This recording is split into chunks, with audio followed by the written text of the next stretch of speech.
Après plusieurs mois de conférences organisées à travers le pays et à l'étranger, la campagne nationale de sensibilisation autour de la transformation locale des minerais s'est poursuivie les 2 et 6 juillet 2026 à l'Université Simon Kimbangu, USK, puis à l'Université islamique du Congo, UNICO.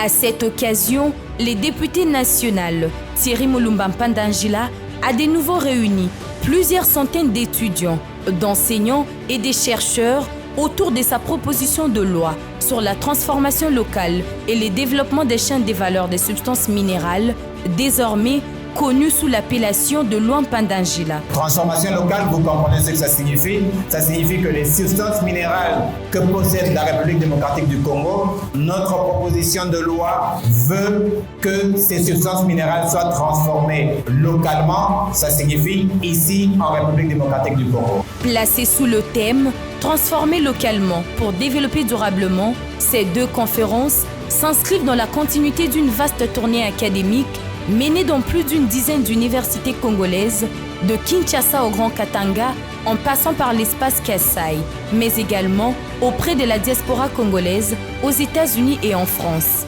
À l'Université Simon Kimbangu, les échanges ont principalement porté sur les fondements économiques et juridiques de la proposition de loi, tandis qu'à l'Université islamique du Congo, les discussions se sont davantage orientées vers les enjeux des formations, de recherche et d'innovation indispensables à l'industrialisation du pays. La valeur de la transformation est beaucoup plus importante que la valeur de l'extraction.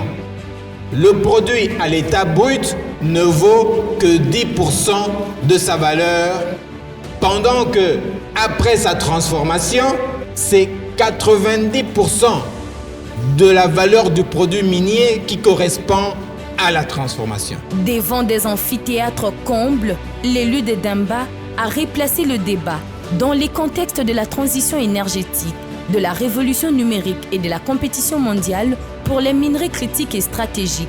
Si la République démocratique du Congo demeure l'un des principaux détenteurs des cobalt, des cuivres, des lithium, des nickel et des terres rares, elle ne capte encore qu'une part marginale de la richesse générée par ces ressources. L'essentiel de la valeur ajoutée est créé à l'étranger lors des étapes de raffinage, des transformations industrielles, des fabrications des composants et des recyclages. Pour Thierry Mulumba, cette situation n'est plus soutenable au regard des mutations géoéconomiques en cours.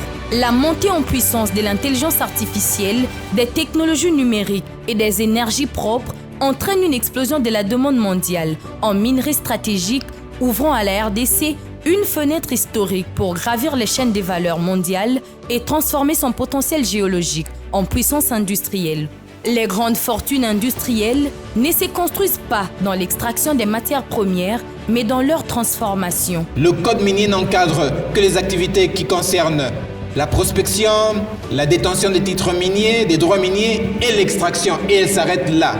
Il n'y avait jusqu'à présent aucune loi qui encadrait les autres activités post-extraction pour ce qui est des minerais. Et notre proposition de loi vient combler ce vide juridique qui existe. L'initiative s'inscrit dans la vision d'industrialisation défendue par le président de la République, Félix-Antoine Tshisekedi Tshilombo, qui appelle régulièrement à mettre un terme à l'exportation des minerais bruts afin que la richesse produite bénéficie davantage à l'économie nationale. C'est dans cette perspective que s'inscrit le partenariat stratégique que nous construisons avec les États-Unis d'Amérique, ainsi que ceux que nous entendons nouer avec nos autres partenaires. Tous doivent répondre à une exigence claire, servir les intérêts fondamentaux du peuple congolais, renforcer notre souveraineté, soutenir la paix, favoriser la transformation locale, sécuriser les chaînes de valeur et créer des emplois durables pour notre jeunesse. Le temps où nos minerais étaient extraits chez nous, exportés à l'état brut, valorisés ailleurs, puis revendus au monde pendant que nos populations demeuraient dans la pauvreté, appartient désormais au passé.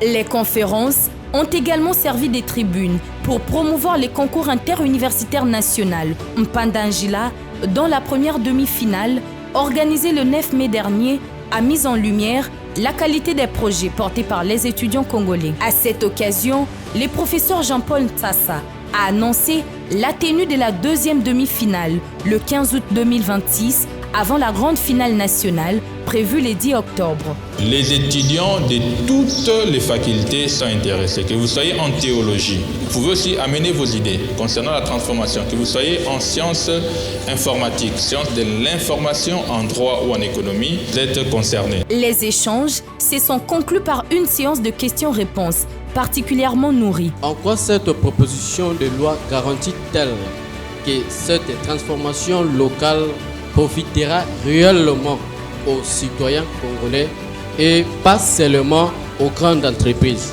Toute société, avant d'obtenir l'agrément, devra signer une convention avec une université pour prouver, pour démontrer qu'elle va contribuer au développement de ses compétences et au transfert de technologie. Merci pour cette proposition de loi, parce qu'au Congo, on n'en a pas connu avant. Vous avez dit que le code minier faisait allusion à l'extraction, que la loi Pandandji faisait allusion à la transformation.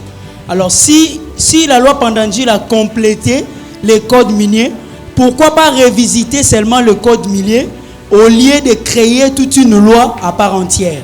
Le code minier, pour ceux qui le lisent, pourront voir aux articles 82 et 108 que le code minier lui-même prévoyait qu'il fallait une législation spécifique qui allait encadrer la transformation locale des substances minérales. Thierry Moulumba a invité les universités à adapter davantage leur filière de formation aux exigences de la transformation industrielle. On est en plein processus de transition énergétique et numérique et nous espérons que les universités vont aussi prendre des initiatives pour des nouvelles filières qui vont aider à la transformation locale. Estimant que la souveraineté économique de la RDC dépendra autant de ses ressources naturelles que de sa capacité à former les compétences appelées à les valoriser.